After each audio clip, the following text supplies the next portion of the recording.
Bonjour à toutes et à tous et bienvenue sur le plateau de votre entretien de la matinale. 416 millions de dirhams, c'est le chiffre à fin septembre 2016 des exportations de produits artisanaux marocains vers l'étranger. Un chiffre en augmentation de 15% par rapport à la même période l'année précédente. Des chiffres donc plutôt positifs présentés par le ministère de l'Artisanat et confirmés par une étude de l'Association marocaine de marketing et de communication qui ajoute en plus que ce secteur jouit d'une grande image positive auprès des Marocains.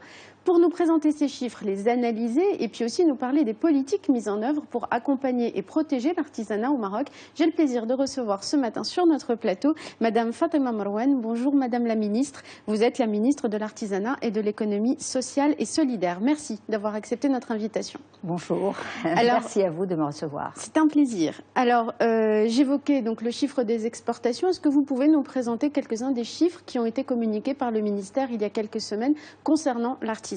Oui, si vous le permettez, je voudrais tout d'abord rappeler que le secteur de l'artisanat, dans sa globalité, est un immense secteur.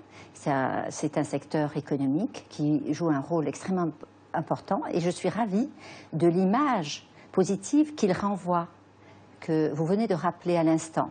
Alors l'artisanat, dans sa globalité, emploie 2,3 millions de personnes, c'est-à-dire l'artisanat de production, avec ses deux volets, l'artisanat de production d'art ou à fort contenu culturel et l'artisanat utilitaire, et l'autre volet qui est extrêmement important et qui représente plus de 50% de l'artisanat, qui est l'artisanat de service.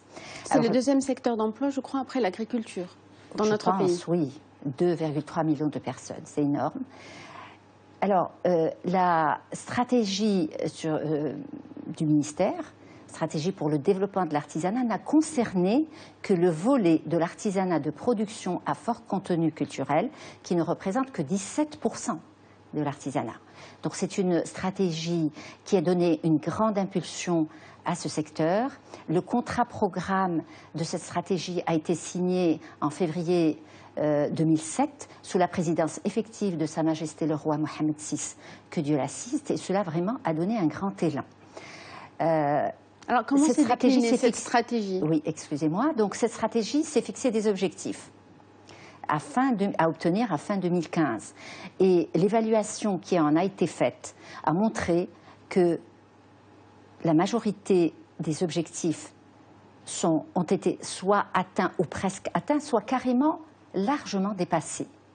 Parmi eux, par exemple, le nombre de créations d'entreprises qui était fixé à la création de 300 entreprises à fin 2015. Aujourd'hui, nous sommes à plus de 850 PME créées dans l'artisanat, ce qui est extraordinaire parce que l'objectif de ces entreprises est de, j'allais dire, booster ce secteur, c'est de tirer vers l'avant le secteur de l'artisanat, car les entreprises créent de l'emploi. Il y a également un autre indicateur qui est extrêmement important, qui est celui de la valeur ajoutée de l'artisanat.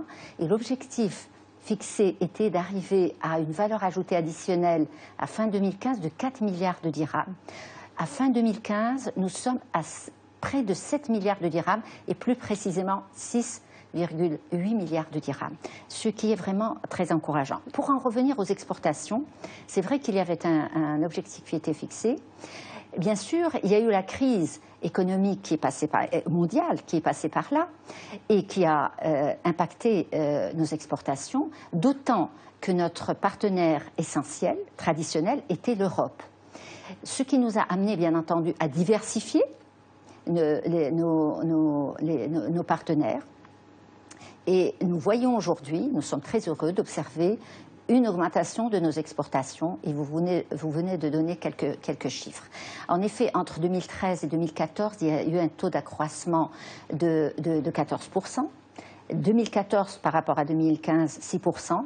Et les 10 premiers mois de 2016, 16%. Mais c'est dû à la diversification de ces marchés? Ah, très certainement. Et également à notre politique de promotion de l'artisanat, qui consiste à organiser des foires à l'étranger pour présenter nos produits d'artisanat, à aller j'allais dire, investir dans certains pays, comme par exemple les États-Unis d'Amérique, comme par exemple les pays du Golfe, l'Afrique. Et nous voyons justement, au niveau de ces pays-là, augmenter le chiffre de nos exportations. Aux USA, ça a augmenté de 13%, je oui, cite absolument. Et vous savez chiffres. qu'aujourd'hui, pour les États-Unis, c'est devenu le deuxième exportateur par rapport à après l'Europe. Quand vous prenez l'Europe dans sa globalité, mais si vous prenez chaque pays européen, les États-Unis, c'est le premier. Alors, quel type de produits artisanaux marocains ont du succès à l'étranger? Est-ce qu'il y a des spécificités par rapport à ces produits? Et aussi, quelles sont les régions du Maroc qui sont fortement exportatrices? Alors, il y a la filière poterie, pierre et poterie, le tapis aussi, le fer forgé. Notamment, mais toutes les autres filières sont représentées. Alors vous savez que nous avons une très grande diversité en matière d'artisanat en fonction des régions. Le tapis est fortement représenté, on voit une très grande diversité de tapis à travers le Maroc. Nous avons la région de Tazmart, par exemple, qui est très connue. D'ailleurs, il y a une foire dédiée au tapis de Tazmart. Il y a bien entendu, vous savez, par exemple, pour aller vers certains pays, il fallait qu'on connaisse quels sont les goûts, qu'est-ce qui est demandé dans ces pays-là. Parce qu'il y a certains tapis qui sont surtout de... Alors je voudrais, excusez-moi, pour en revenir aux exportations, nous avons fait une étude au ministère qui a montré que finalement, le marché essentiel, c'est le marché marocain. C'est le marché C'était ma question suivante. Je voulais vous demander ce que représentait la consommation interne. 87%. Alors, c'est-à-dire que nous, Marocains, nous sommes de grands consommateurs d'artisanat marocain.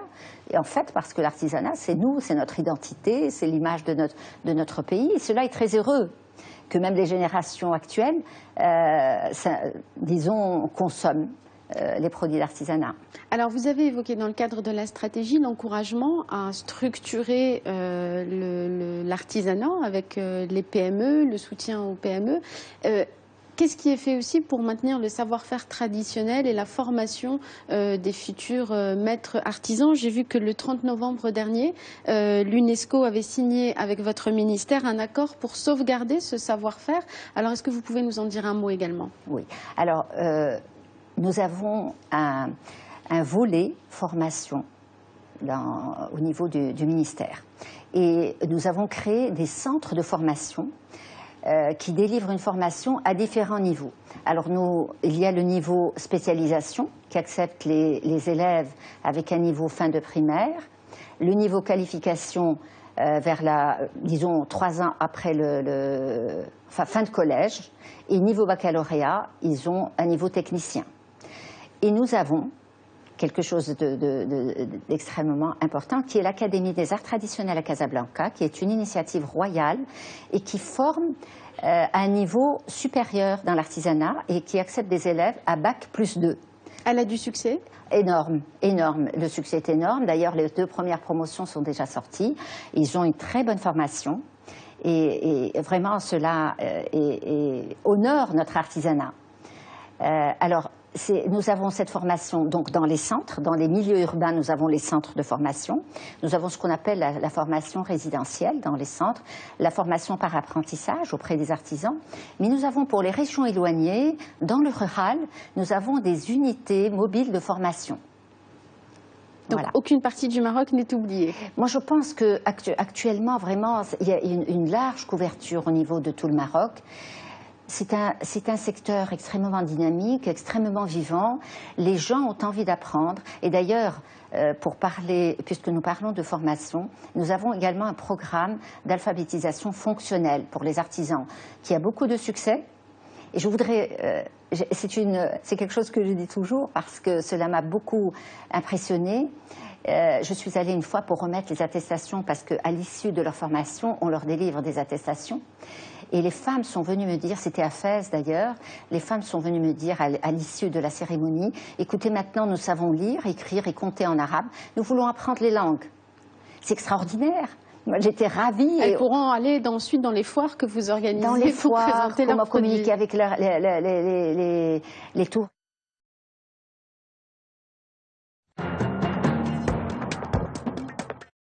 généralisée. Alors, vous avez évoqué tout à l'heure le bilan de la stratégie qui arrivait à échéance en 2015. Quelles sont les perspectives maintenant pour les années à venir? Est-ce qu'il y a encore pas des obstacles, mais encore des points faibles à améliorer? Et qu'est-ce qui va être mis en place dans les prochaines années, maintenant que cette stratégie est arrivée à terme? Alors, d'abord, pour le volet dont on a parlé, vous savez qu'il y a plus de 400 000 artisans qui y travaillent. Vous voyez, donc notre objectif, bien sûr, c'est d'essayer de généraliser et surtout de travailler sur la qualité. Nous avons un programme sur la qualité parce que cela est important, non seulement pour la consommation locale, mais également pour l'export.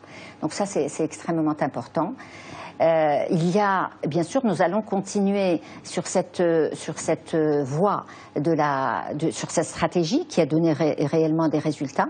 Nous allons essayer d'augmenter, de travailler sur le volet exportation, bien sûr, parce que ceci est important. Au niveau de la formation, bien sûr, l'intensifier.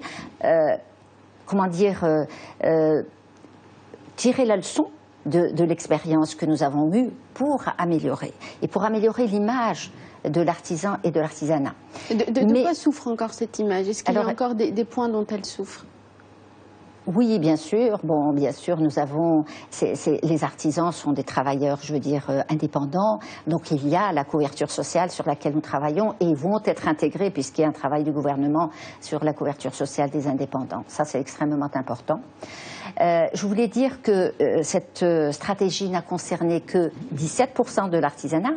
Et donc, nous allons travailler sur le reste, c'est-à-dire l'artisanat de production utilitaire, mais aussi l'artisanat de service qui est énorme. Donc ce sont tous les métiers, ce sont les coiffeurs, les électriciens, les plombiers, les hammams, enfin tous les métiers de service où la main est prépondérante. Il y a énormément à faire au niveau de la formation, parce que quand vous faites rentrer un électricien chez vous, quand vous allez chez le coiffeur, il faut que vous soyez assuré d'avoir un acte de qualité, qu'au niveau santé, qu'il n'y ait pas de soucis dans les hammams, chez les coiffeurs, etc.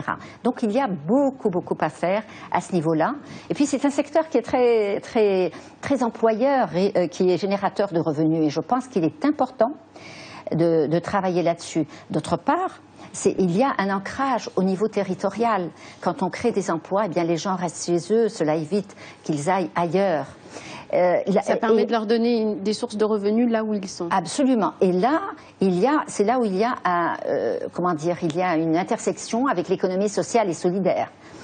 Parce que d'ailleurs, dans tous nos programmes de soutien, dans le cadre de notre stratégie, nous faisons appel au regroupement des artisans, soit sous forme de coopérative, soit sous forme d'association, et ceci est extrêmement important. L'économie sociale et solidaire est également un secteur économique extrêmement important sur lequel on peut se baser, qui a un ancrage territorial, et nous travaillons en partenariat avec les régions. Merci beaucoup, Madame la Ministre, d'avoir répondu à notre invitation et de nous avoir apporté tous ces éclairages très intéressants. Merci infiniment. Merci à vous. Merci beaucoup. Merci à vous tous et à vous toutes de nous avoir suivis. Restez sur Médien TV dans un instant, la suite des programmes. Très bonne journée à tous.